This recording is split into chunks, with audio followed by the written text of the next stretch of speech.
¿Cómo le fue ayer? A ver, cuéntenme.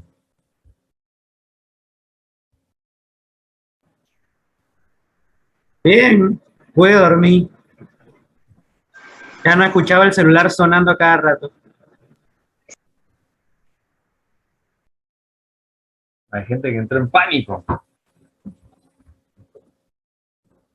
Ya no podían revisar las historias, chatearle a no sé quién en WhatsApp, compartir memes.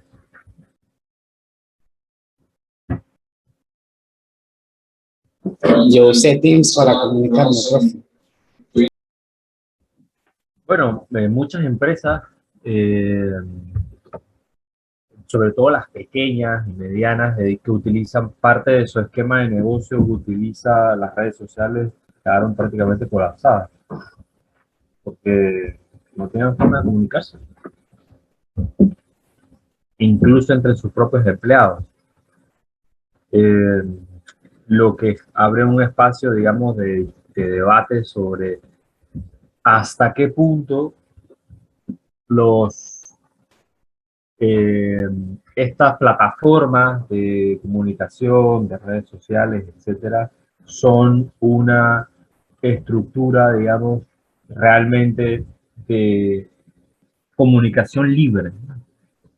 Porque al final se cayó Facebook, que es el dueño de estas tres redes sociales, Instagram, WhatsApp y la propia Facebook, y la gente quedó sin comunicación. Es verdad, estaba Twitter abierto y hay otras plataformas de mensajería de texto como Telegram y otras, pero la gran mayoría de la gente utiliza WhatsApp. Entonces, eh, que una sola compañía tenga semejante control sobre las comunicaciones de la gente es algo peligroso. ¿Usted qué opina?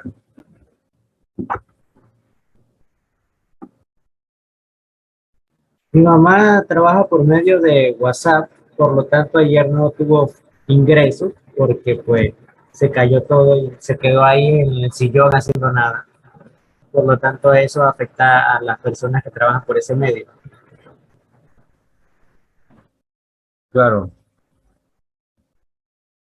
sí, la verdad es que es un, un, un gran problema. Eh, y además, en términos de dinero, representó una pérdida millonaria para Mark Zuckerberg, que es uno de los accionistas de Facebook. Varios, muchos de ellos son capitales de inversión y capitales de riesgo, es decir, eh,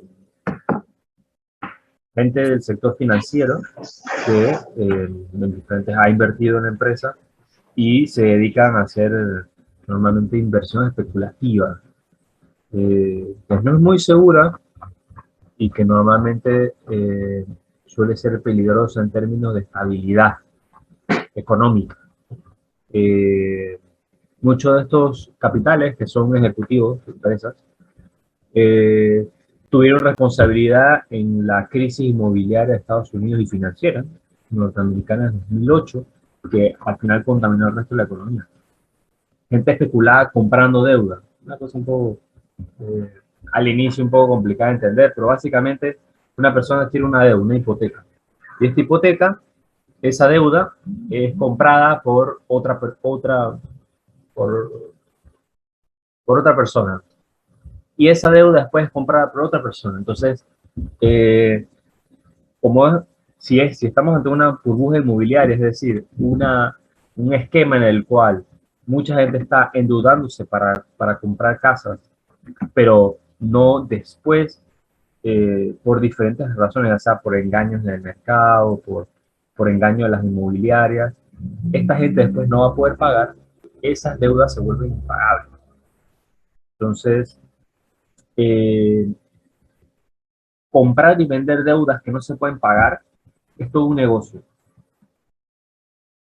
Y es un negocio peligroso, porque en algún momento esa cadena de compras y ventas se rompe. Cuando se rompe, entonces la persona no puede pagar la casa, el banco le quita la casa, ese mismo banco probablemente tiene inversiones en deudas de otras personas, entonces empieza a vender esas deudas a otras personas, a otros bancos, y es algo muy complicado, pero lo cierto del caso es que es el tipo de eh, esquema económico que trabaja con la especulación, con la incertidumbre y no, normalmente no tiene un fin productivo, es decir, eh, no produce bienes más allá de eh, unos bienes financieros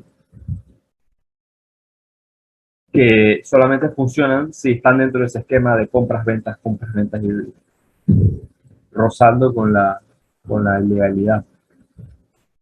En Panamá tuvimos también una burbuja inmobiliaria, pero por otras razones. Entre los años 2004 y hasta 2008, 10, hubo un boom de construcciones, etcétera. Alguna gente plantea de que eso tiene que ver con el dinero del narcotráfico, que está entrando de diferentes países, de Colombia, de otros lados. Pero bueno, eso queda así. Ahora hay un montón de edificios, eso dispara el precio de la vivienda y ahora es imposible pagar una casa en la ciudad o en otros lugares. Y esto nos viene a otro tema que fue eh, punto neural, digamos, de discusión en los medios. Pandora Papers. ¿Qué me comentas sobre eso? ¿Quién ha escuchado sobre eso? Imagino que sí, están todos los medios. Profesor, es curioso que el presidente contrató una firma de abogados para que supuestamente no se manchara, no se diera a conocer esa información y supuestamente no se manchara el nombre de Panamá. Pero al rato cuando se publicó, entonces el mismo gobierno dijo que ellos iban a investigar para ver si hay delito o no. Una contradicción. Con este presidente todo es una contradicción. ¿No lo crees? Sí, lo que hay que preguntarse, digamos, aparte de lo que mencionas, eh, cuánto habrá cobrado ese buffet, ¿no? Un buffet internacional, debe haber cobrado millones de dólares, probablemente. Pero, eh, claro, hay esta discusión, ¿no? De que si es un ataque contra Panamá y su sistema financiero y, y régimen de sociedades anónimas, o simplemente es un buffet panameño y otro buffet que tienen un negocio de sociedades anónimas que están ligadas a cuestiones ilegales, irregulares. Es decir, una sociedad anónima, ellos le dan estas empresas en papel que al final funcionan eh, para fines lícitos, pero también para fines ilícitos. Es decir, gente que quiere, por ejemplo, lavar dinero de la corrupción de otro país, le pagaron una coima. Esa coima es dinero ilegal. Entonces, para poder utilizar esa persona, ese dinero, tienen que introducirlo al sistema eh, financiero para que, entre comillas, se lave. Es decir, que al entrar al sistema, ese dinero desaparece entre comillas, eh, su trazabilidad de que vino de una coima.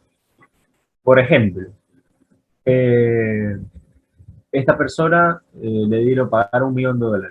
¿Dónde tú pones $1.000.000? ¿En efectivo? ¿En unas cajetas en tu casa? No. Tú lo que tienes que hacer es, si fueras esta persona que recibió una coima, es depositarlo en un banco, ¿no? Pero el banco te va a preguntar, ¿de dónde sacaste $1.000.000 si tu salario es de $10.000 mensual? Eh, y no lo puedes justificar. Así que esta persona abre una cuenta en un paraíso fiscal, es decir, en un país en el cual no tienen suficientes regulaciones para la apertura de cuentas y para la apertura de compañías, etcétera. Hablamos de, no sé, puede ser las Islas Vírgenes Británicas que salieron en los Panama Papers, pero Suiza u otros, o Panamá, Y aquí se abre una empresa rápidamente, por una cuestión, no piden muchos requisitos, y ahí ponen el $1.000.000 de una empresa, una sociedad anónima de cualquier cosa. Entonces, cuando le preguntan a la persona, ¿de dónde tú sacas tu $1.000.000? No, es que yo tengo una empresa que está ubicada en las Islas Vírgenes, que tiene un capital de $1.000.000. Dinero lavado. Y eso es solamente uno. Las sociedades anónimas se utilizan para todo tipo de negocios ilícitos, desde el recibir dinero de la corrupción hasta narcotráfico, tráfico de personas, venta ilegal de cualquier cosa, ¿no?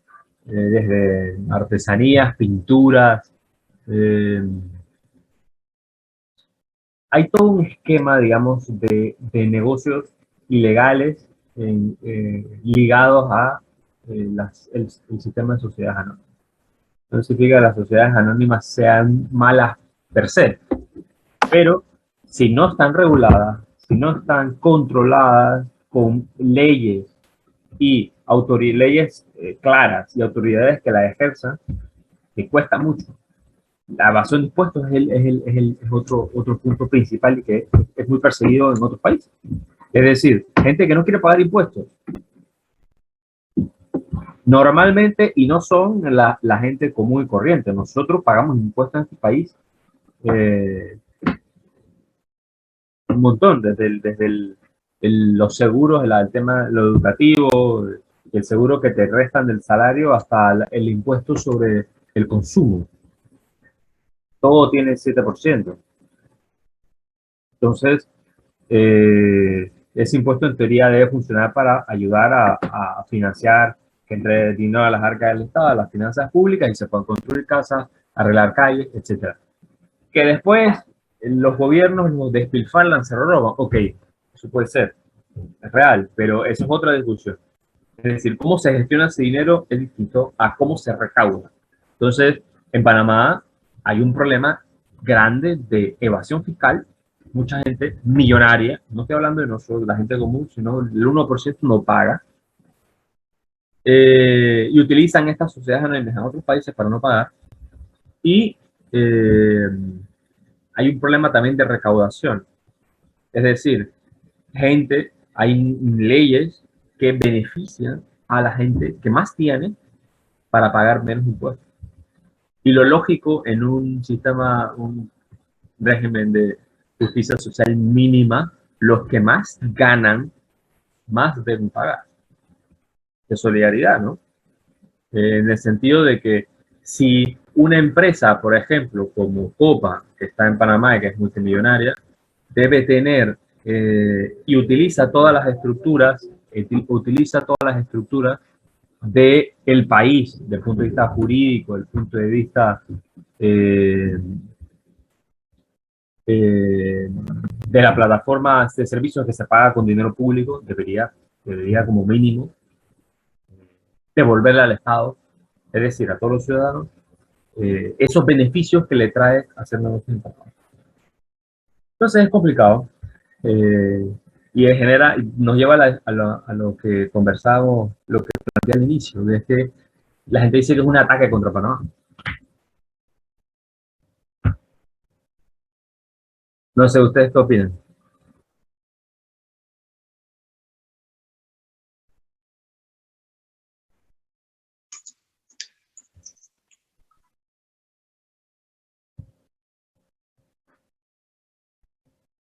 Nadie sabe nada. El próximo parecer va a ser sobre Pandora Papers.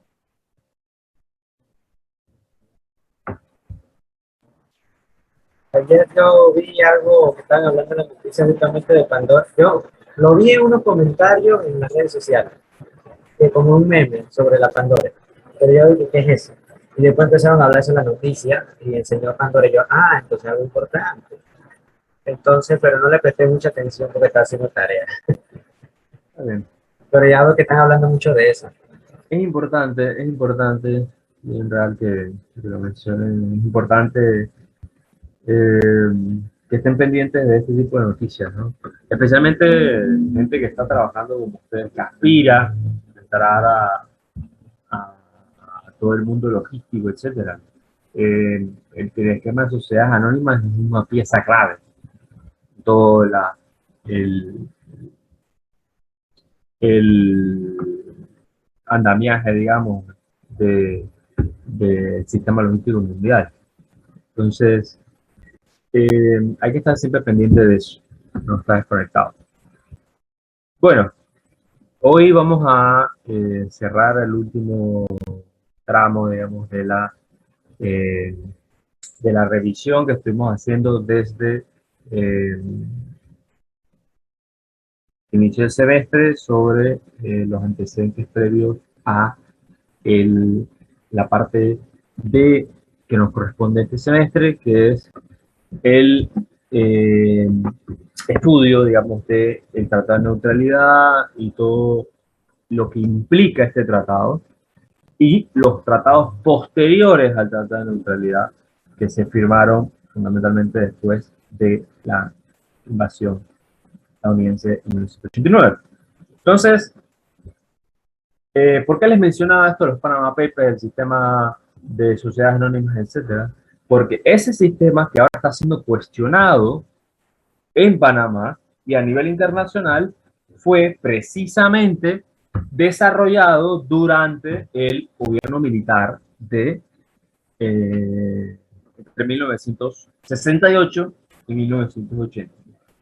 Es decir, la plataforma de servicios y el sistema logístico panameño actual tiene sus orígenes en los años 70 durante el gobierno militar. Por eso es importante saber sus orígenes y cómo eso repercute hoy a eh, a la situación, digamos, actual, nacional, eh, sobre este asunto. Nada más un segundito para buscar la diapositiva que nos corresponde para hoy.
Palo de agua.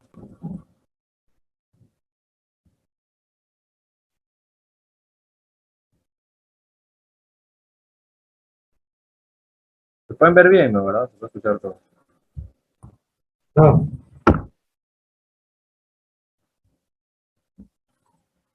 Pero Nasu siempre a veces termina inclinando el internet.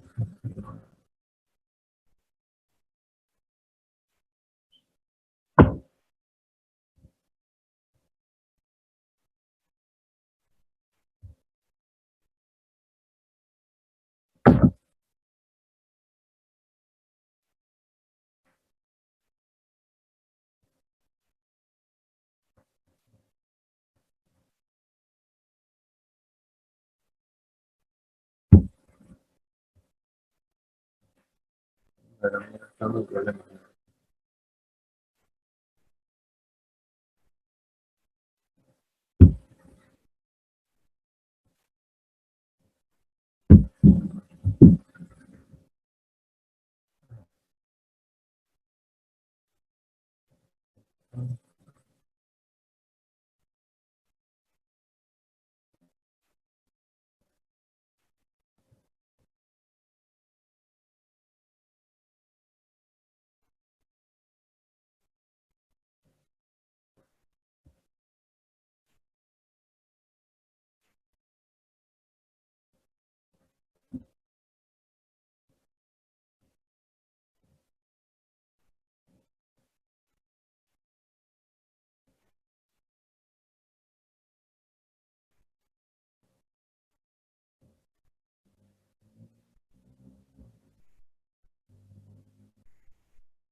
Sí, se puede ver la pantalla, ¿verdad? Sí, profe. Sí, profesor. Sí, ahora sí. Sí, profe. Recording in progress. Vale.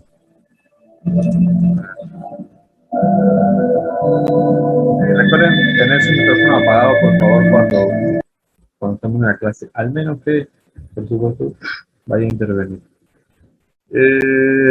Ok. Estamos hablando del tema de los Pandora Papers, los antecesores de otra investigación que presentó esta consorcio internacional de periodistas, etcétera, los llamados, mal llamados Panama Papers, que tratan el mismo tema, el problema de las sociedades offshore o sociedades anónimas que en el cual Panamá es una pieza, digamos, importante. Tiene un punto importante en el sentido de que hay varios buffets y Panamá tiene una industria relevante en cuanto a su nombre, aunque no un peso para la economía. Estamos hablando que las sociedades anónimas representan el 1% del Producto Nacional Bruto. Es decir, nada comparado con el canal o con otros sectores de la industria nacional. Entonces el turismo tiene un relevante que eso. Entonces, ¿de dónde viene esta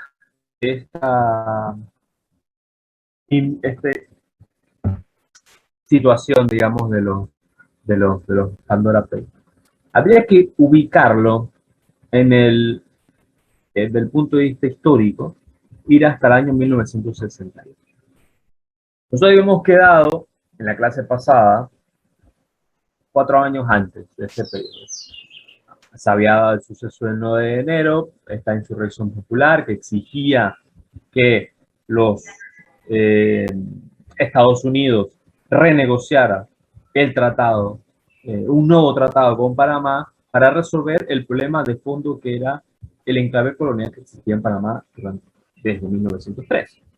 Entonces, como ya vimos en la clase, la élite en Panamá durante sus primeros 60 años se dedicó a renegociar el tratado para ya sea conseguir un poco de más de concesiones por parte de los norteamericanos en temas de tierra, construcciones de infraestructura o mejores anualidades, pero fundamentalmente acceso a los mercados de la zona del canal o mejoras para poder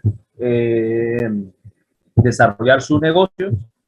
Es decir, eran una suerte de transacción económica, mientras que por otro lado, los sectores populares organizados fundamentalmente en sindicatos, gremios profesionales, docentes, y especialmente entre los años 50 y 60, 40, 50 y 60, dirigidos por el movimiento estudiantil, fundamentalmente secundario y universitario, en este caso nuestra universidad, la Universidad de Panamá.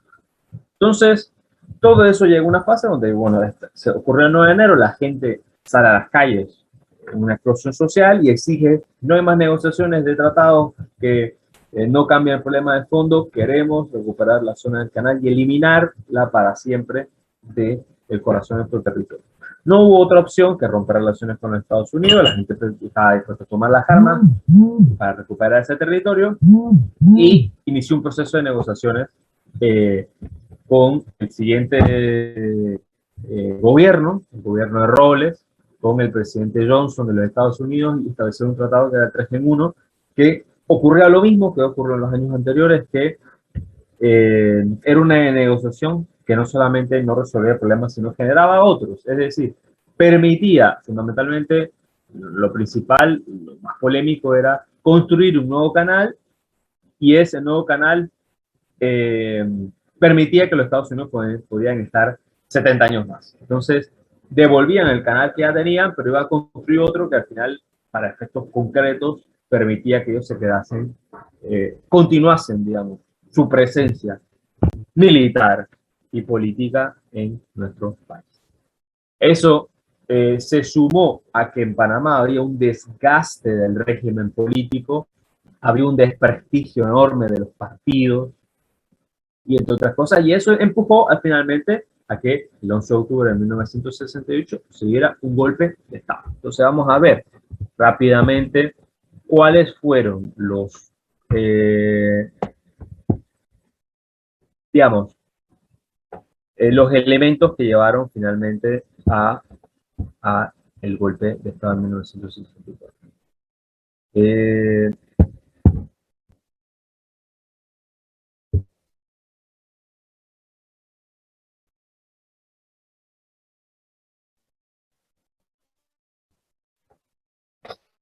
Para entonces gobernaba Arnulfo Arias Madrid. Era su tercer mandato. No había podido terminar los otros dos. Había sido derrocado, había perdido el gobierno en los 2 años antes, en periodos anteriores. En este caso fue derrocado por la Guardia Nacional, dirigida por un grupo de militares. Entre esos habían los dos más relevantes, Omar Torrijos y Boris Martínez.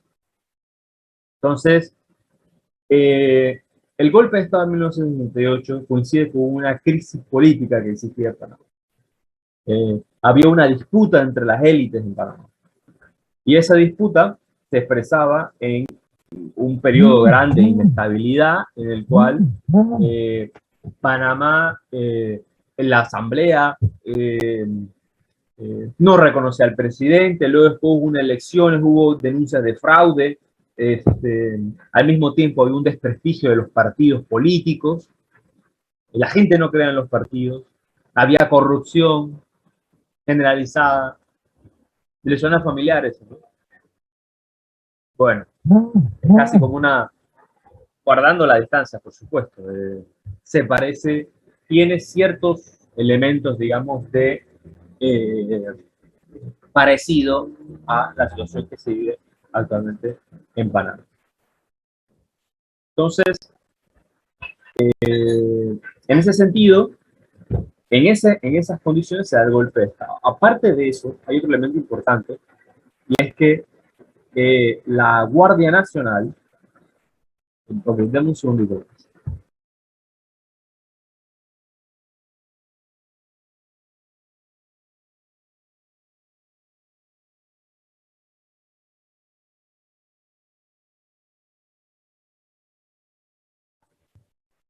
En esa misma coyuntura ocurrió algo interesante, que es que habíamos hablado que las Fuerzas Armadas de Panamá, o el ejército panameño, o la policía, durante los primeros 20 años de la República, Estados Unidos los desarmó, porque tenía el temor de que ante la presencia norteamericana aquí y los abusos que había, la policía podría tomar postura y con armas en la mano enfrentar a los norteamericanos. Fue un temor que tenían. Los desarmaron. Luego después, a partir de los 40, 50, los rearmaron otra vez, pero habíamos hablado, la política de el enemigo interno. Es decir, después de que terminó la Segunda Guerra Mundial, el enemigo ahora era el comunismo. Entonces, y la Unión Soviética era el enemigo geopolítico de Estados Unidos. En ese sentido, ellos les preocupaba cualquier tipo de reclamo de justicia social o reclamo contra el gobierno o rechazo a la política norteamericana, que no necesariamente tenía que ser de izquierda comunista, la gran parte de estos lo eran, terminaban siendo aplastados por las Fuerzas Armadas de los países de América Latina. Es decir, las Fuerzas Armadas de América Latina se convirtieron en un brazo de la política exterior de los Estados Unidos para reprimir a la población, que reclamaba cualquier tipo exigía muchos reclamos legítimos de los antiguos problemas que ha tenido nuestra región, falta de tierra, el problema del empleo y otros número de cosas. Entonces, el enemigo ya no era externo, sino era interno. Es decir, la gente organizada en los sindicatos, los trabajadores, los campesinos organizados, el movimiento estudiantil, etc. Entonces, en Panamá, eso no cambió. Cuando se formó la Guardia Nacional en la década del 50, era una institución que empezó a adquirir además poder político, es decir, que ya lo tenía desde los años 50 con Ramón Cantera, que fue presidente, también fue general, digamos, de comandante de la Guardia Nacional. Entonces, el golpe de Estado agarra a estas pugnas por las élites, se terminan en un golpe de Estado liderado por esta casta militar. Entonces, ¿qué implicó este golpe de Estado? Entre otras cosas, por supuesto, un cambio de régimen político. Es decir, Panamá tenía un régimen de partidos oligárquico y eso se transformó en un régimen militar autoritario, corte autoritario, y que tuvo, digamos, diferentes fases. El sociólogo y escritor Romeo Beluche, que le recomiendo mucho sus trabajos, especialmente sobre estos periodos, hace una priorización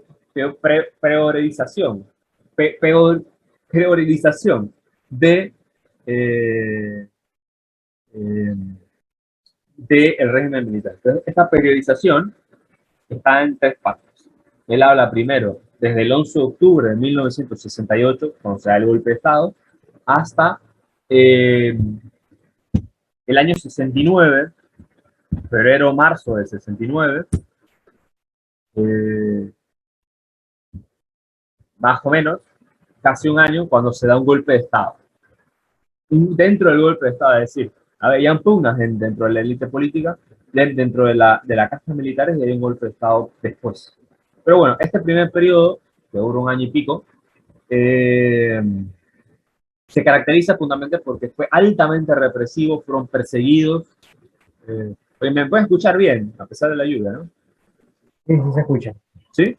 Sí, profe. En este periodo hubo muchísima represión, mucha gente fue detenida, fue exiliada, fundamentalmente las organizaciones de izquierda, pero también organizaciones de derecha como la Democracia Cristiana, militantes de miembros del Partido Panameñista también fueron perseguidos y se tuvieron que ir al exilio o fueron encarcelados. Entonces, esa primera fase fue muy represiva y esa fue su principal característica. La segunda es un periodo que va desde el golpe de Estado, intento de golpe de Estado del 69, de Boris Martínez contra Omar Torrijos. Omar Torrijos consigue imponerse frente a Boris Martínez, que es otro militar, y al final inicia el llamado proceso torrijista, que va, que los que son, algunos lo llaman así, otros le llaman simplemente el régimen militar, algunos historiadores. Entonces, este proceso torrijista se va desde 1969 hasta 1981, con la muerte de Torrijos. ¿Qué características tiene este periodo? Entre otras cosas, la Guardia Nacional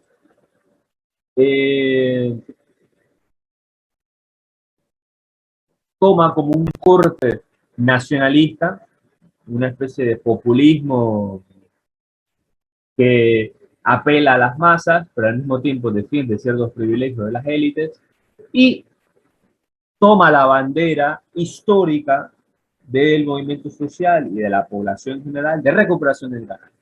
Es decir, los militares entendían de que había un problema político urgente que resolver, y era el de la presencia norteamericana en Panamá y el problema del enclave colonial.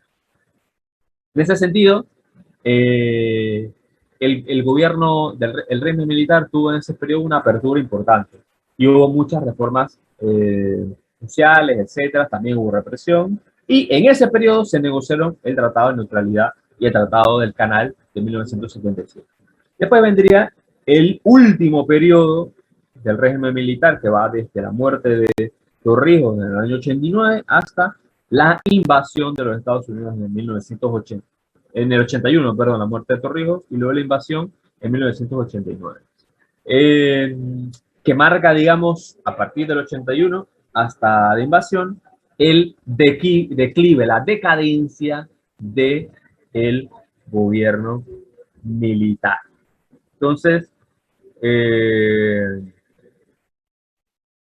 ese sentido, ahora vamos a ver algunas causas puntuales que son importantes que las veamos, y esto lo vamos a preguntar en el próximo parcial que vamos a tener, que va a ser sobre todo esto que hemos dado hasta ahora en el semestre.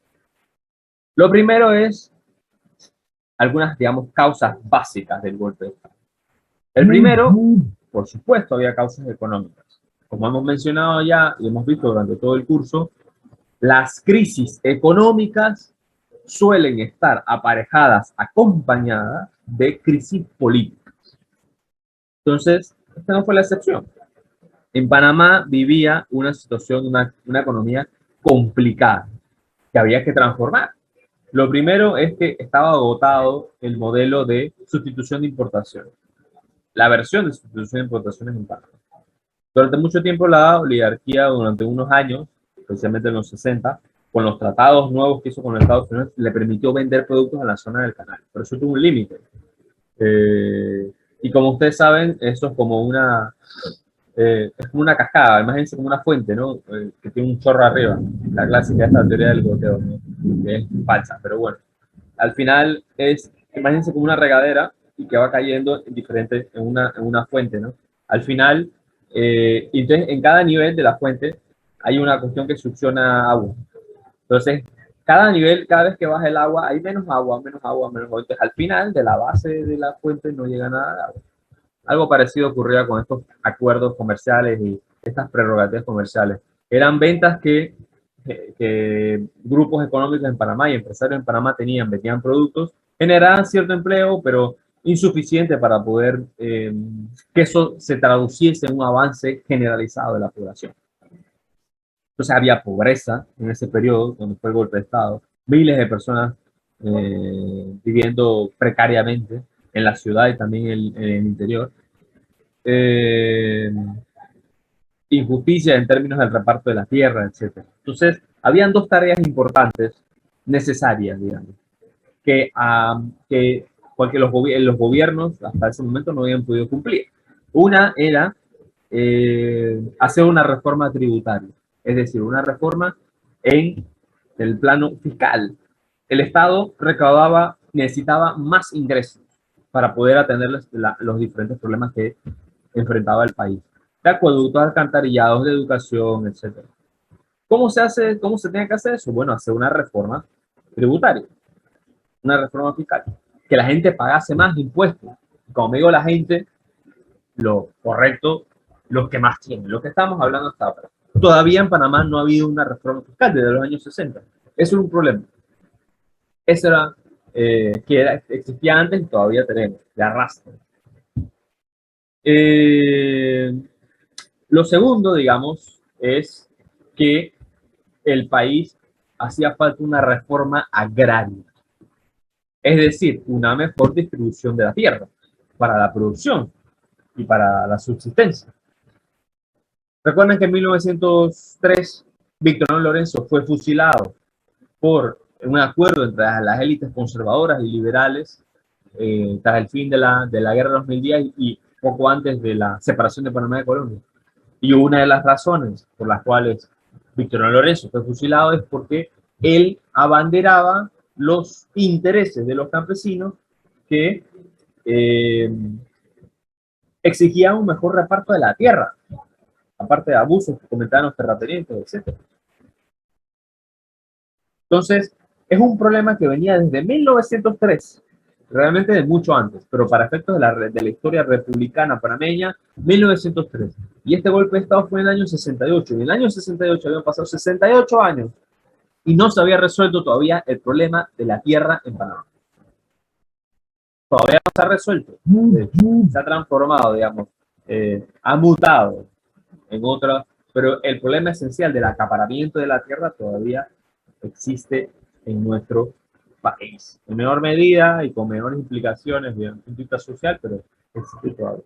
Ese era otro problema que había que resolver. Entonces, algunos autores como Gandazzi, Marcos Gandazzi o Nuevo Beluche, que son sociólogos que han estudiado sobre este tema, plantean que los gobiernos anteriores, oligárquicos, y especialmente el gobierno de Marcos Robles, que era el que estaba previo a la elección de 1968 que llevó a Luis Juárez al poder, fueron incapaces de impulsar estas reformas, que eran urgentes para poder hacerlo. Entonces, entre otras cosas, porque existía una resistencia entre la oligarquía tradicional y la tradicional comercial y las élites terratenientes de avanzar estas reformas. Entonces, esas diferencias de postura y bueno, intereses políticos puntuales marcaron, digamos, los elementos para caracterizar las causas económicas del golpe de Estado del 68. Luego también hay causas políticas que están ligadas a lo que hemos mencionado anteriormente. Había una descomposición de las instituciones producto de esta lucha oligárquica por el poder.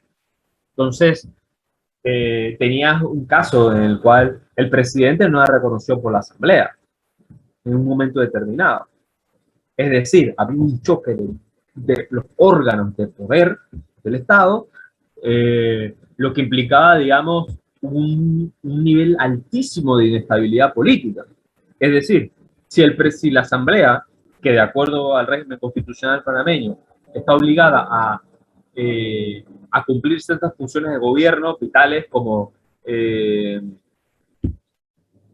aprobar la nombramiento de ministros, aprobar embajadores, aprobar tratados, aprobar leyes que permitan al gobierno desarrollar cierto tipo de políticas. Si eso no funciona, el gobierno prácticamente, el ejecutivo queda amarrado, tendría que gobernar por decreto, una cuestión autoritaria. Entonces, era un problema muy complicado. Eso generó una inestabilidad política. Otra de las causas del golpe tiene que ver con frenar al movimiento popular.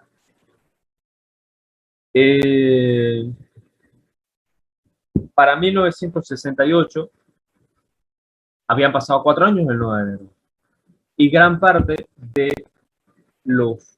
una parte importante más bien del movimiento social panameño, especialmente a nivel estudiantil y profesional, entendían de que después de 68 años, 67, 68 años de gobiernos oligárquicos, nada iba a cambiar en este país. Porque los gobiernos oligárquicos, estas élites, gobernaban para perpetuar sus intereses. Entonces, eso planteaba la posibilidad de ya no, y aparte de que, y cuando me refiero a controlaban todo el poder del Estado, eso incluía también las elecciones. Participar en las elecciones se volvía inviable para sectores que no tenían el poder económico y la capacidad económica para poder, y la influencia política para poder, en el poder, para poder ganar las elecciones. Entonces, en la medida en que no se pueden hacer los cambios por la vía electoral, varias organizaciones políticas plantearon la idea, sociales, fundamentalmente de izquierda, plantearon la idea de conquistar el poder sobre la base de la lucha armada. Esto era una característica, esto no es solamente de Panamá, la idea de plantear la lucha armada estaba en toda América Latina, que vivía más o menos en circunstancias parecidas. Algunos tenían gobiernos dictatoriales, otros tenían gobiernos civiles autoritarios, etc. Y también tiene que ver con el mundo de las ideas, en el sentido de que Panamá y el mundo estaba en medio de la Guerra Fría. Entonces, hubo un hecho fundamental que cambió la perspectiva de los latinoamericanos. Estamos hablando de la Revolución Cubana de 1959. Es decir, una insurrección popular guiada por estudiantes, trabajadores, campesinos y organizaciones populares que derrocó a un gobierno, Cuba, en 59, el gobierno de Fulgencio Batista, un dictador aliado de los Estados Unidos, financiado por los Estados Unidos, e instauró un gobierno popular. que después se declaró socialista, etcétera. Pero bueno, eso es otra historia que vamos a ver más adelante. Entonces, ese hecho de la posibilidad de una insurrección popular que terminase derrocando un gobierno dictatorial y que al final, o elitista dictatorial, y que terminase instaurando un gobierno popular, quedó marcado en una generación entera de latinoamericanos.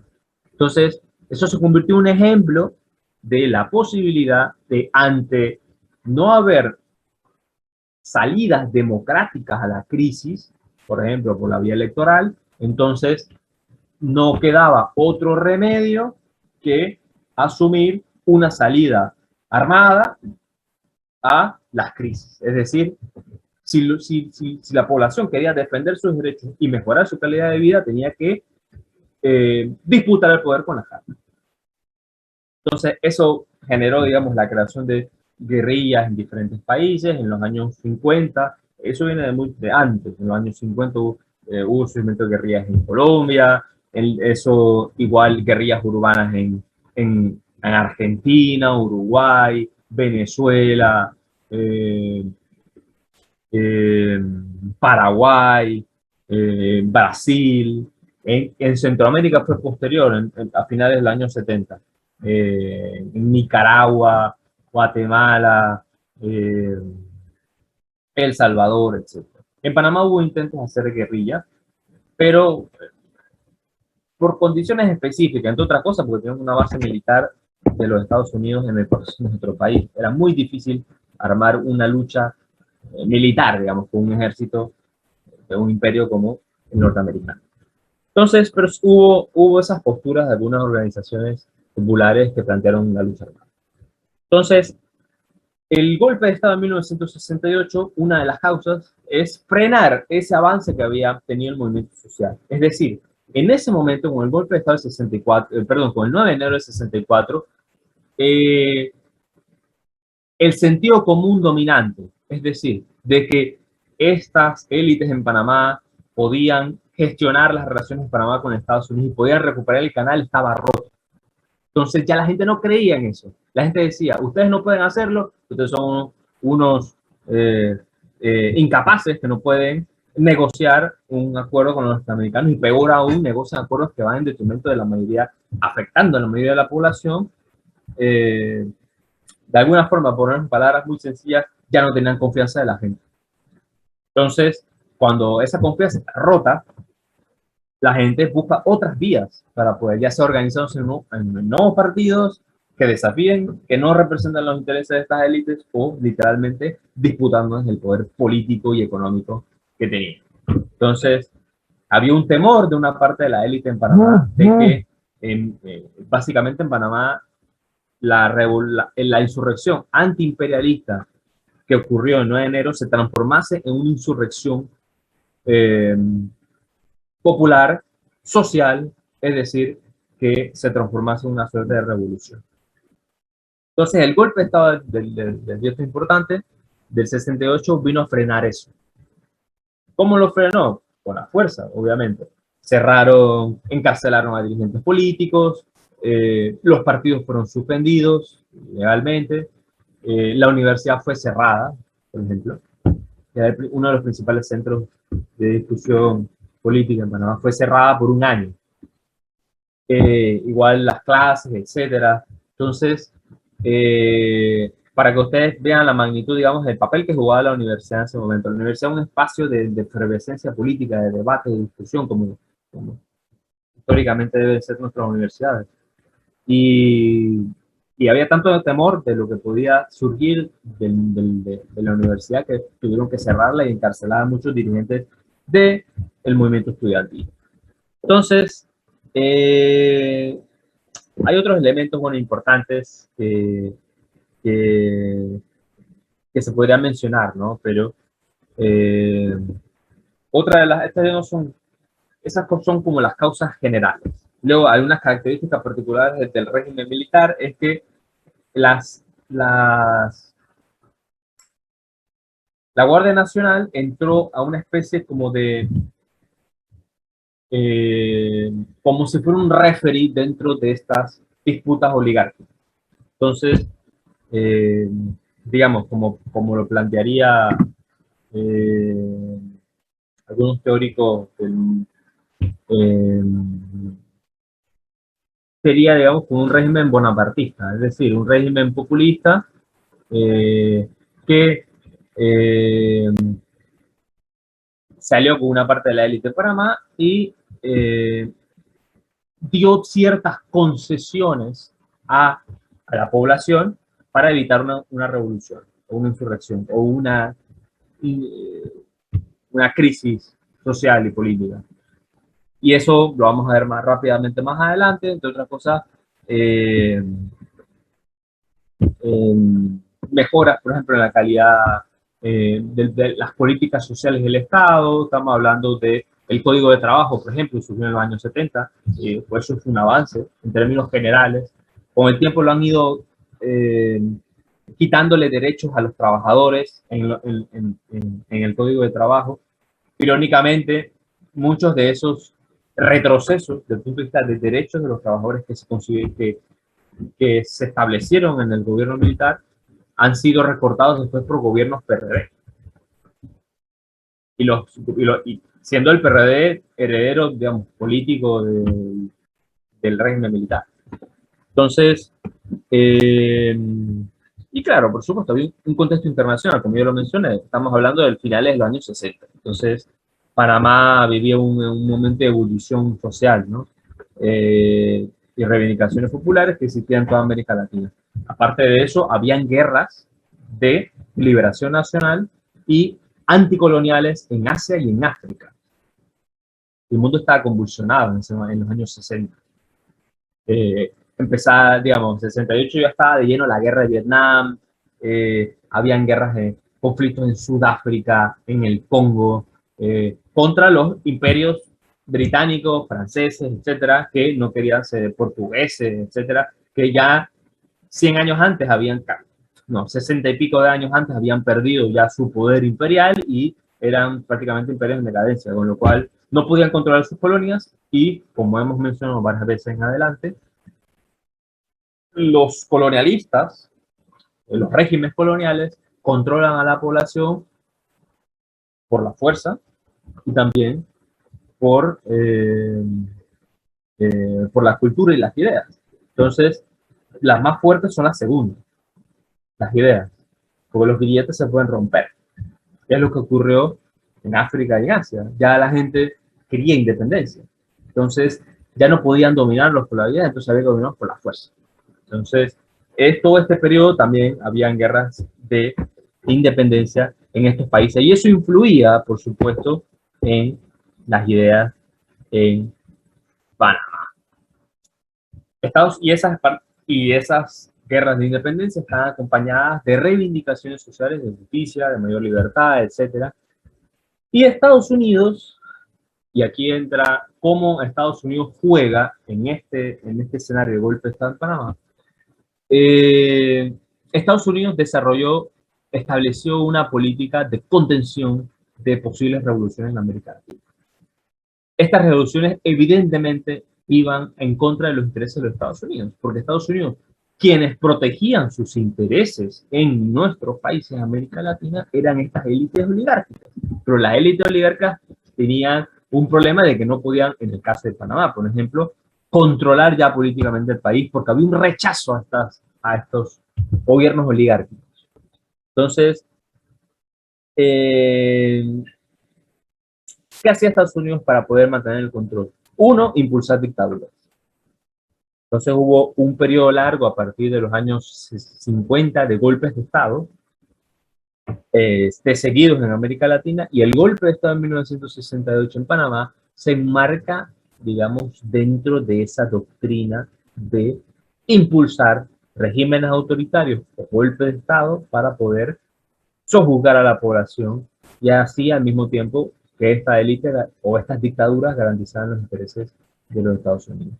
Hay ejemplos muy claros. Nosotros mencionamos una década antes del golpe de Estado de Jacobo Arbenz en Guatemala, pero después vinieron otros, aparte del 68, hubo golpe de Estado en Argentina, en Chile en el 73, un gobierno popular, socialista, elegido por la gente, fue derrocado por las Fuerzas Armadas de Chile al mando de un militar que se llamaba Augusto Pinochet, que era aliado de Estados Unidos y la CIA, y el Departamento de Estado de Estados Unidos planeó este golpe de Estado para derrocar a Allende. Luego hay otros, en el 75 en Argentina, hubo golpe de Estado también en Uruguay. De la misma forma como habían organizaciones que buscaban disputar el poder político y reivindicar causas sociales, ya sea por la vía electoral o por la vía de la calle o insurreccional armada, la respuesta de Estados Unidos fue dictadura. Entonces, en paralelo teníamos aumento de la efervescencia política y social y exigencias de mayores justicias, y el aumento por parte de Estados Unidos y también de las élites latinoamericanas de frenar esto a través de dictadura.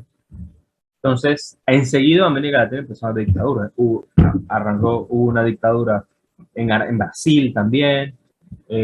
Hubo regímenes cívico-militares en Centroamérica, especialmente en Honduras, en El Salvador, etcétera, que en la práctica eran dictaduras también.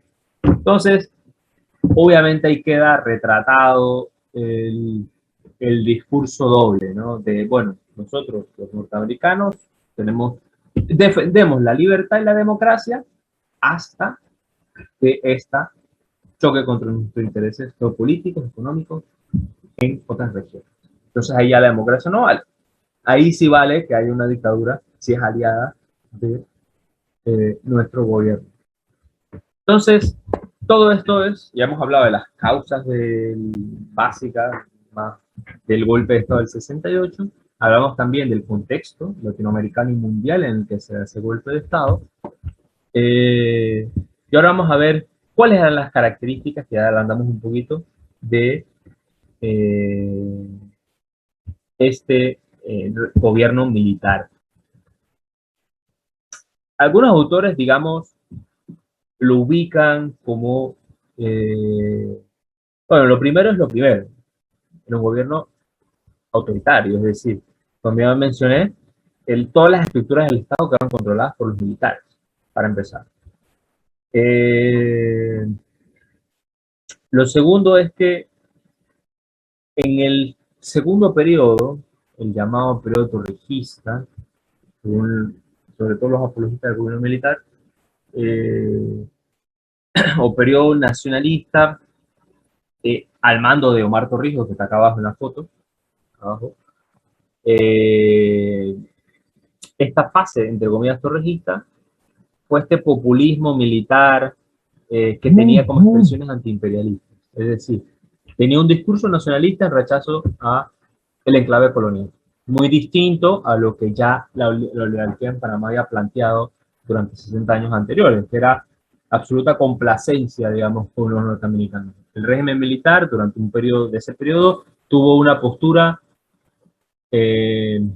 más beligerante en términos de reclamar las cuestiones, valga la redundancia, los reclamos panameños.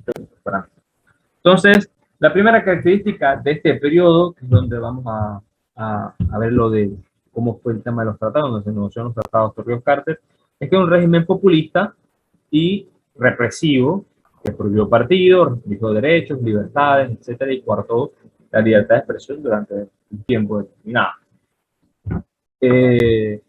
Lo otro también es que, digamos, lo podemos ver en un ejemplo, ¿no? En la Constitución de Panamá se estableció durante el gobierno militar, que es la Constitución vigente todavía, la del año 72, se nos ha cambiado, digamos, se ha reformado varias veces, quitándole artículos y cosas, pero en general es la misma Constitución. Entonces, en la Constitución establecía que Omar Torrijos era el líder máximo del proceso. Era una cosa así como megalómana, un poco loca, en el sentido de que es la primera constitución que tiene el nombre de un jefe de Estado.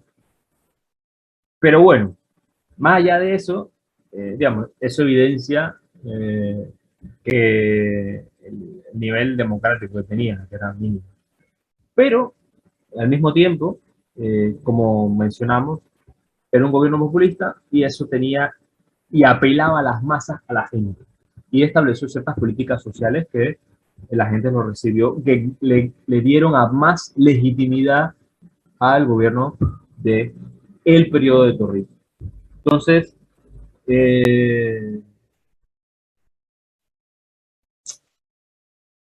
Torrijos se convirtió en la figura principal del gobierno militar. Entonces, hubo algunas, pero eso lo obligaba, digamos, si quería conseguir el apoyo de la gente, cierto apoyo de la gente lo obligaba a asumir ciertas banderas de la población. Entre eso, el problema agrario es algo que tienen que resolver. Entonces, este gobierno militar estableció ciertas políticas, reformas tímidas desde el punto de vista del reparto de la tierra. Hubo un periodo también de programas de ayuda social. Por ejemplo, mucha gente fue a estudiar al extranjero con el gobierno de Torrijos. Hubo avances desde el punto de vista de salud, los programas de salud comunitaria, eso es algo que se dejó después más adelante, es un avance. Se crearon varias instituciones relevantes. Es una foto de los años 60, de España. Y hubo una importante, se intensificó la inversión pública, sobre todo, a través de deuda, obviamente. Entonces se construyeron infraestructuras desde el punto de vista del deporte. Los principales estadios de Panamá y centros deportivos fueron construidos en este periodo. Por ejemplo, el Rommel Fernández fue construido durante este periodo. El gimnasio Roberto Durán fue construido durante este periodo. Hubo unas políticas amplias de construcciones de vivienda, de salud, y eso mejoró la calidad de la vida de una importante parte de la población. Entonces eso es algo que es real. Por supuesto, eso se dio sobre la base de mucha deuda externa, mucha deuda pública, que al final terminó aumentando la deuda pública, saltando levemente la deuda social que se tenía con la población, pero no atendiendo a resolver los problemas estructurales de Panamá, la desigualdad, el reparto de tierra, esas cosas. Entonces, hubo, por ejemplo, asentamientos campesinos, es decir, pero no hubo, por ejemplo, expropiaciones de tierras de terratenientes que tenían las tierras en ociosas, es decir, que no las tenían ahí simplemente para especular, no estaban produciendo nada. Se establecieron, por ejemplo, muchas empresas públicas, se nacionalizó la distribución y producción de energía eléctrica, se crearon el Intel, el IRRE, etc. Se crearon instituciones públicas, se nacionalizaron bastantes empresas que eran privadas, fueron públicas. Se dio, bueno, ya mencioné, en el plano educativo, muchas becas y se incluyó a muchos sectores de la población que históricamente habían sido excluidos. Indígenas, afrodescendientes, mucha gente pobre en el país. Entonces, eso también le generó un apoyo importante al gobierno de Torrijos, porque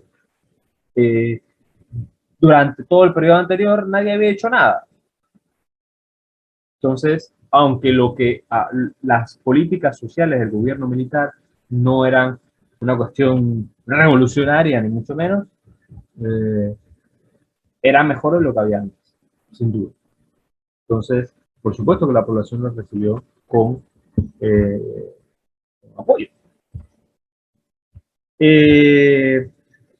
Otro punto importantísimo de este periodo de la historia nacional es que a partir de los años 70 se establece, digamos, se define el modelo económico de Panamá.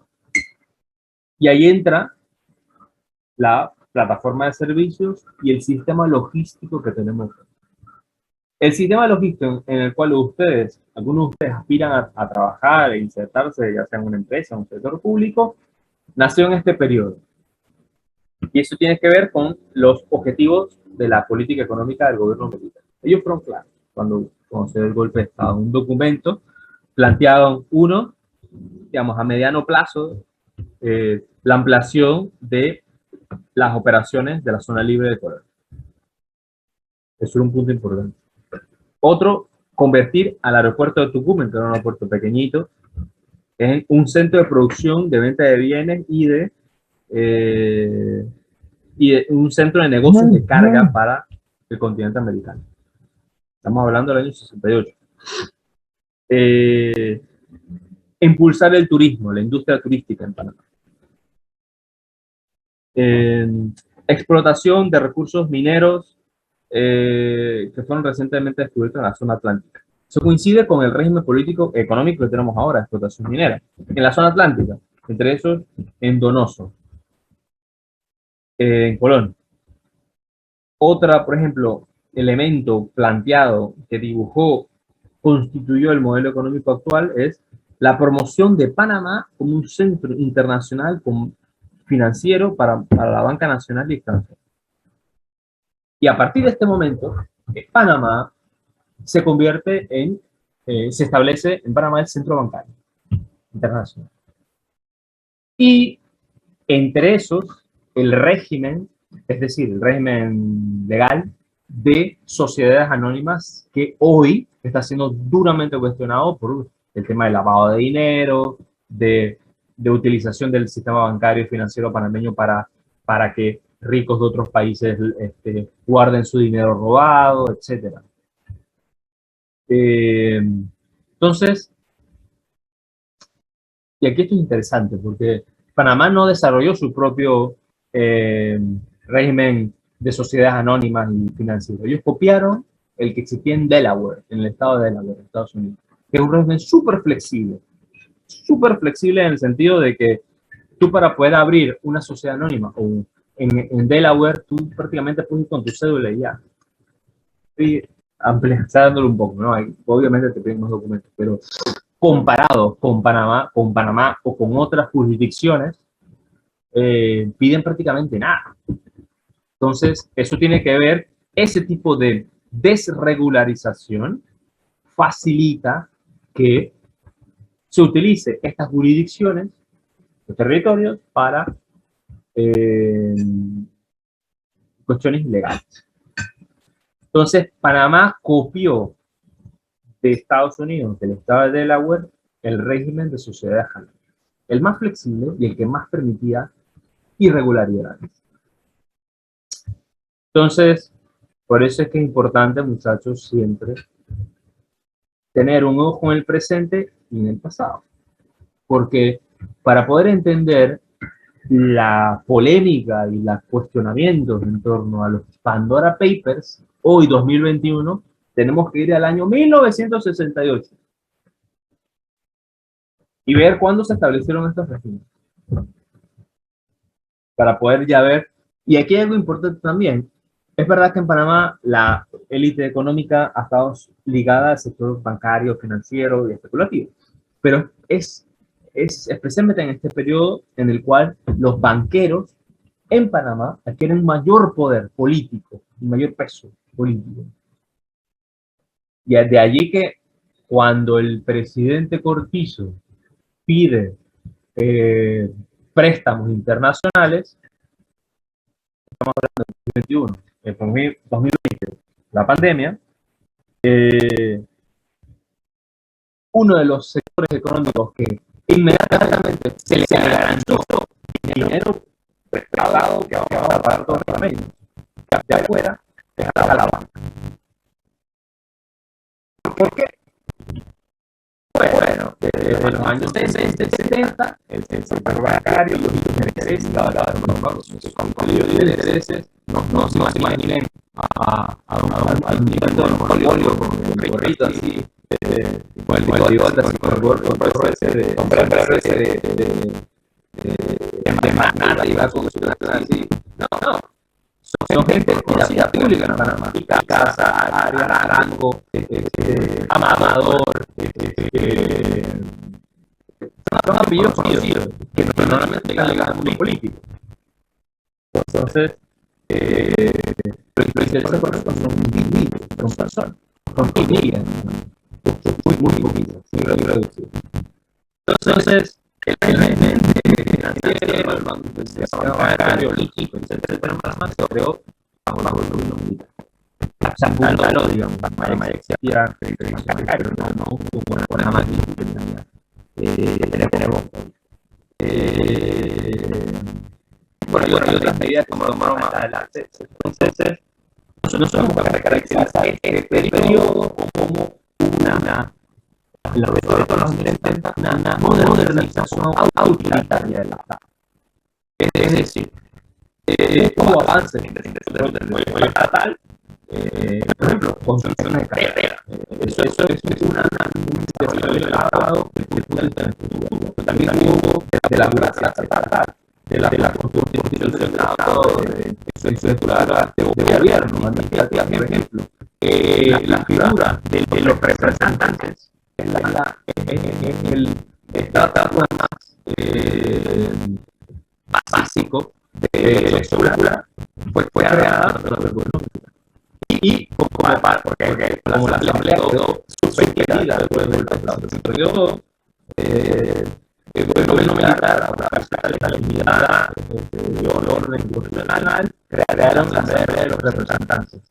Y entonces, fueron representados de manera electos, de manera por voto, y funcionaba como una asamblea legislativa.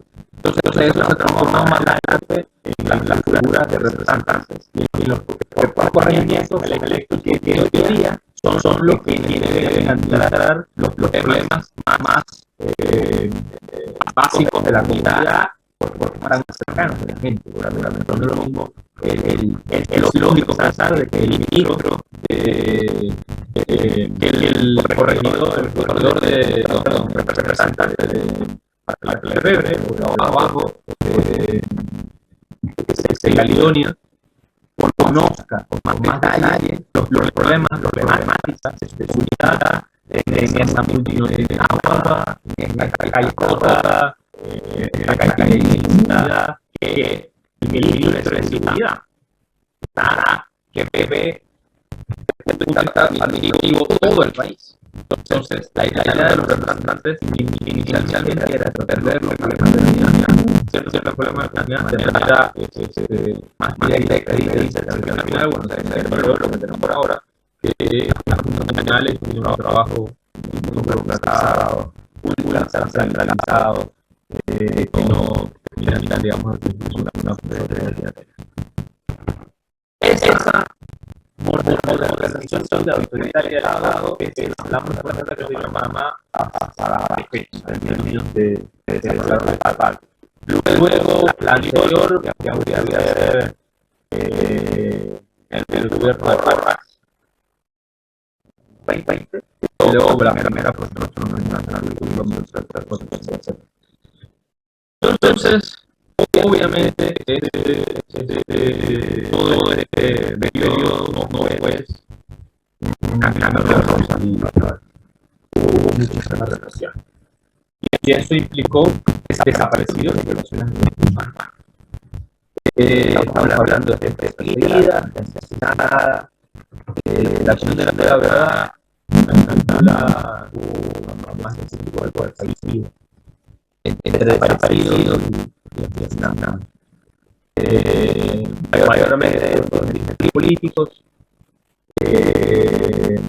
izquierda, pero también de la derecha, basado el gobierno militar. Entonces, obviamente había una autoritaria, no era un régimen de libertad. Hay que tenerlo muy claro. En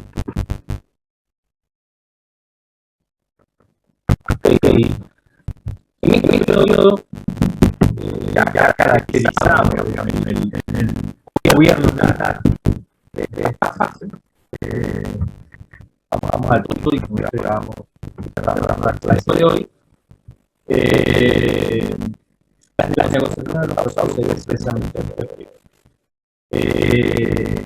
Digamos, una de las acciones más importantes del gobierno militar fue hacer una acción ahora para tomar los tratados en uno en el 67, que crearon un nuevo canal y que permitieron que los se un mundo más acá.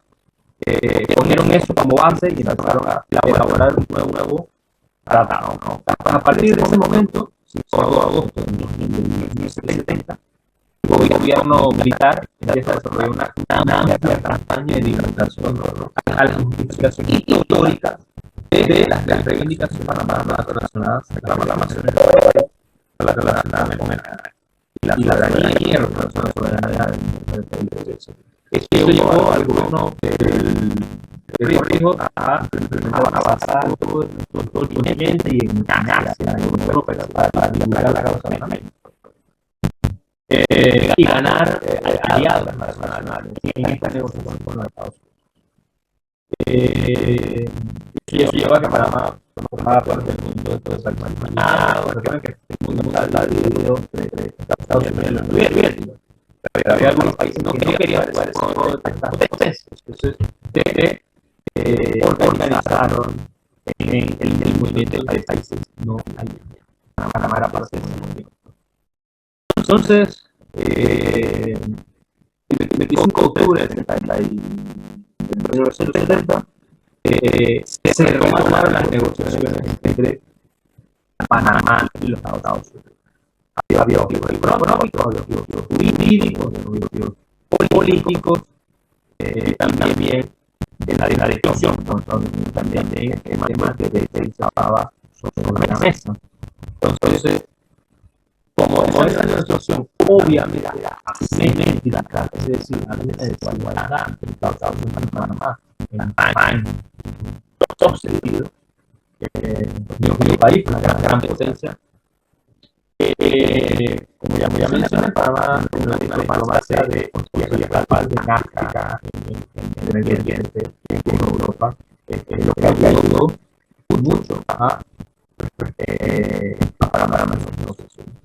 Esto permitió que Panamá estableciera en marzo del 73 el Consejo de Seguridad de las Naciones Unidas, que es el máximo órgano de gobierno de decisiones con poder de Naciones Unidas, se reunieran en Panamá y para que eligieran el tema de las relaciones de Panamá con los Estados Unidos y el Canadá. Entonces, claro, una reunión inédita en el sentido de América Latina, ¿no? Porque en ese momento Estados Unidos estaba haciendo causa de agresor. Ya no era solamente Panamá, sino era Panamá dentro de Panamá, pero era un foro internacional. Entonces, eso permitió que se aprobase una resolución del Consejo de Seguridad en que se reconocía que Panamá las reclamaciones a Panamá soberanamente, es decir, ya no era una. Esta resolución del Consejo de Seguridad es importante porque reconoce ya internacionalmente que hay un problema en Panamá y un problema internacional. O sea, ya no es un problema solamente en Panamá, hay un problema jurídico internacional que no tiene que resolver. Entonces, eso en parte fue posible por los avances diplomáticos que tenía los Estados Unidos. Esa resolución al final se fue a votaciones. El Consejo de Seguridad tiene los miembros, las presencias principales del Consejo de Seguridad tienen derecho a veto. Los Consejo de Seguridad se creó después de la Segunda Guerra Mundial por los países aliados.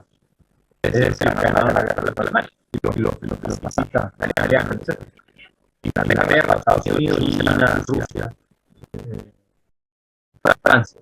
Entonces, estos países tienen el poder de veto. Es una resolución no tanto la vetan totalmente, no se puede aprobar. Entonces, esa vez en la resolución a favor de Panamá, Estados Unidos, 13 países votaron a favor, hubo una abstención, que fue la Inglaterra, Estados Unidos rechazó la resolución con veto. La resolución no fue aprobada.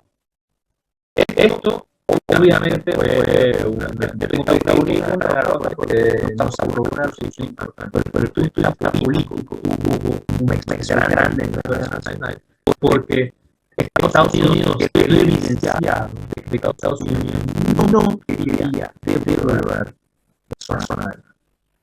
Y eso iba a contra. Una cosa es que los panameños lo sabían, pero tenemos 60 años estar viviendo y intentando eso. Pero no, entonces quedó claro que Estados Unidos era una potencia colonial. Estaba estaba utilizando un territorio que no le pertenecía. Entonces ahí donde queda esta frase histórica del canciller Juan Antonio Tac, el secretario de Panamá, que dijo: Estados Unidos, lo siento textualmente, Estados Unidos respetó el proyecto de resolución de apoyo a la causa panameña, pero el mundo entero vetó a los estados. Es decir, fue un éxito político para Panamá, internacional. Entonces ya, desde el punto de vista mediático y de la opinión pública internacional, era Panamá defendiendo su derecho soberano de recuperar su territorio frente a una potencia agresora colonialista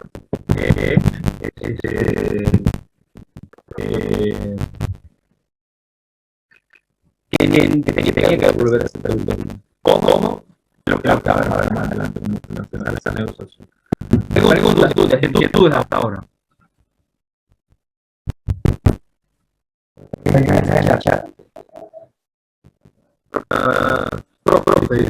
¿Qué beneficios tenemos nosotros a los Estados Unidos en el canal 50?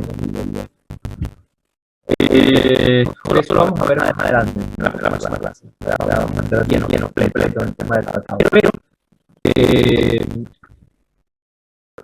en la negociación dos partes. Una es tratado relacionado con el canal mismo, es decir, cómo se iba a devolver, qué iba a pasar con la zona del canal cuando iba a desaparecer, etc. Entonces, ¿cómo iba a ser esa transición? De hecho, parte de las instituciones que se quedaron en esa transición, se las etc. Y eso por un lado, los beneficios son enormes. El canal volvió a mantener. Eso es el tratado de cuando hablamos del tratado de neutralidad, que puede preguntar, acá en pregunta, no hay ningún beneficio para otro. Porque el tratado de neutralidad, en esencia, lo que estableció es una garantía del Estado para intervenir. Los norteamericanos ya no están en Panamá desde el punto de vista de que no tienen una base gigante como Panamá, no por ahí recorriendo. Sí tienen presencia en Panamá, eso es obvio. Las instituciones públicas panameñas de seguridad llenas de asesores norteamericanos. Y Panamá sigue la política, no ha cambiado, digamos, no política exteriorizada a los Estados Unidos. Eso no es que lo diga yo, uno lo puede ver en la postura de Panamá y la postura de los Estados Unidos, cómo Estados Unidos presiona a Panamá, le invito que escuchen las declaraciones de los presidentes del embajador con el representante diplomático de Estados Unidos en Panamá, se dan cuenta de que ellos siguen influyendo en Panamá enormemente. Eso lo vamos a ver en la próxima clase. Ya no, porque es una zona como muy lejana, ¿no? Pero incluso las elecciones actuales de conflicto Varela, Martín, etcétera, luego una enorme influencia. Entonces, eso lo vamos a ver más adelante con detalle. Pero este tratado no nos beneficia en el sentido de que crea este mecanismo, porque el tratado permite, establece que si ellos, los norteamericanos, consideran de que Panamá, el canal está siendo amenazado, ellos pueden intervenir. Ahora te preguntas, ¿qué significa estar amenazado? Amenazado que puede ser, el tratado no lo establece. Entonces, puede ser cualquier cosa. Podría ser cualquier cosa. Y entonces deja a criterio y la realidad de los norteamericanos decir que sí o no. Un problema de seguridad para el canal. En resumen, es un aspecto prevenir. Entonces, este tratado es más fácil desde el punto de vista de la soberanía. Pero bueno, ahora vamos a ver por qué al final terminó firmándose y cómo después se trasladó a incluir, digamos, en la próxima. Otra pregunta, dudas, inquietudes. Una duda. Ahora ya dijo lo de que yo voy a intervenir en eso. Lo de la invasión fue una intervención de Estados Unidos. Sí, O sea, que se puede repetir algo así, usan la excusa de que vamos a intervenir por el canal. pero bueno, hay un debate jurídico que ellos no apelaron a la realidad. Irónicamente, en ese caso, porque ellos sabían que no había supermercado el canal en tanto peligro, ni en el momento existe que el canal jamás se puede pedir ni amenazar ningún tipo. Más amenaza tuvo cuando el canal, cuando yo iba a Panamá. De hecho, el canal hasta esa fecha no había cerrado nunca. La primera vez que cerró el canal fue porque la radio. Y la segunda vez ya fue después de la invasión, cuando hubo ya una de un mundo que subió mucho y la cruz se llenó más y ahí hubo que entender las operaciones para no perderla. Pero bueno, sí, Estados Unidos ya dio para más en la pelea de tratado. Incluso otras excusas. Al Panamá que Panamá vive en régimen dictatorial, que había carrera de gracia, que los soldados norteamericanos lo impidieron. O sea, que al final se evidenciaron que no era real. Que tenían otros intereses por los cuales invadir Panamá. Más adelante, pero uno de esos es que Panamá eliminara el ejército. Panamá no tiene ejército. Entonces, si Panamá no tiene ejército, ¿cómo va a defender el canal? Pero es verdad, tenemos una policía y los últimos 15 años han realizado una parte de su fuerza de seguridad. Nosotros, Senan, etc. No es un ejército. Es un mini ejército, pero no corresponde, digamos, a las tareas de defensa del canal en el sentido de la magnitud de la tarea. Entonces, claro, eso también da un argumento para decir no, que no tiene un ejército.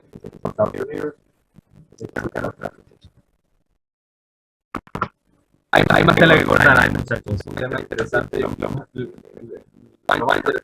Está vigente, o sea, ya no estamos hablando de tratados que ya se declararon, esto existe todavía, está ahí vigente. Y nos afecta. Y tenemos que tener en cuenta para tomar las decisiones, incluso en su trabajo, el efecto logístico, tendría que en algún momento van a tener que leer a profundidad este tratado para tenerlo bien claro. Por ejemplo, el trasiego o movimiento de carga radioactiva en Panamá, en el canal, a través de la ruta logística, ¿es una amenaza para la seguridad de Panamá? Más bien, ¿es una amenaza para la seguridad del canal? Hay que discutirlo. Hay gente que dice que sí. O sea, dicen, bueno, pero la carga tiene que pasar. Una accidente en Panamá por esa situación en el canal. Eso sería una excusa para que Estados Unidos pudiera intervenir. Es un paraguas muy amplio que se escribe en ese momento. Pero bueno, pregunta. ¿Inquietudes? Ellos no pueden utilizar a China como excusa. Que pasa algo entre ellos y que no, ahora China no quiere ni que pase por ahí, lo ven como amenaza. Es una rata. Como posibilidad existe. Hay creatividad con eso, bueno, entonces hay mucha creatividad. Como posibilidad existe. Que de repente puedan decir algo como eso. Pero precisamente porque el tratado no define que es a criterio de lo que uno conoce decir. Por eso no hay problema. Pero hay otros detalles de eso. Pero por eso me pregunto, ¿ese tratado se podía reescribir? Sí, claro. El derecho internacional establece en la Convención de Viena sobre el tratado que los tratados pueden rescindir un tratado. Es decir, hay un mecanismo legal Eso se llama denuncia de un tratado. Tú lo denuncias y es un proceso complejo, pero posible de que Panamá en algún momento decide este tratado ya no lo voy a yo no lo voy a dejar de cumplirlo, ya sea porque las condiciones que se crearon para este tratado ya no existen. Por ejemplo, supongamos que deja de existir, ocurre un terremoto en Panamá y cae un poco de piedra y se cierra la roca del canal. Pero no existe canal. Como no existe un canal, el tratado deja de existir. Es decir, las condiciones existentes del tratado dejan de existir. Eso puede ocurrir, por ejemplo, con un tratado un tratado de limitación de fronteras de un país, dos países en guerra. Los países firman la paz, como ya no hay guerra, el tratado ese limitado a una frontera X se deja de existir. Ya. Entonces, uno de los países puede sustraerse del tratado. Pero no necesariamente, simplemente los estados son soberanos. Panamá puede decidir salirse del tratado. Obviamente, eso va a tener una consecuencia política y social para Panamá. Y Estados Unidos va a reclamar. Pero bueno, Panamá recuperó su canal precisamente por esa postura. Todavía estaremos aquí con un montón de soldados. No podemos entrar en acción ni poco, ni nada. Pero bueno, otras preguntas, dudas, inquietudes.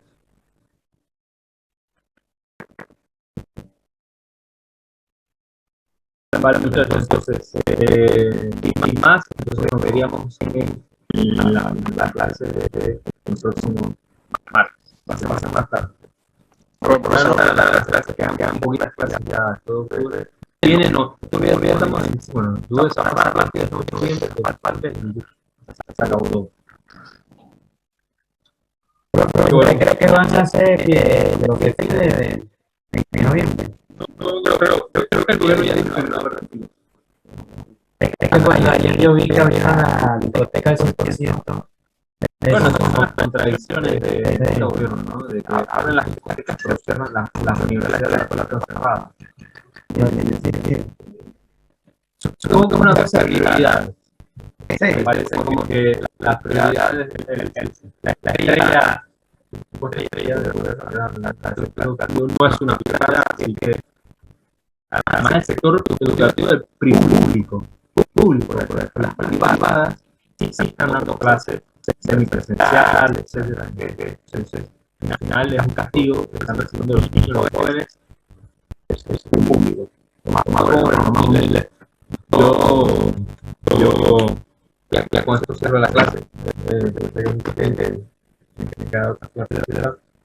Le decía a un colega, profesor, que para mí estos 2 años van a ser casi años perdidos para algunos estudiantes. Porque la educación presencial, por un semestre, es muy difícil, o sea, la diferencia es grande. En otras cosas porque no estamos nada preparados para algo como esto. Bueno, me da hablando, etcétera, pero bueno, si tuviera las clases especiales, yo diría, bueno, esta clase de hoy, muchachos, van a hacer visitas, vamos a los lugares históricos y visitamos los museos, nos encontramos con gente amable, etcétera, así como parte de la clase diaria, ¿no? Y clase, pero bueno, intentemos aquí con este encierro. Todavía estamos limitados, pero bueno, por suerte, el próximo año, intentaría, yo escucho en la universidad, va a haber clases presenciales que no van a ser, pero bueno, ojalá llegue pronto eso. No venga una cosa tan año de que bueno, que ahora dice rato otra vez, pero muy bueno, entonces quedamos así, nos vemos el próximo martes. Buenas tardes. Profesor. Chao.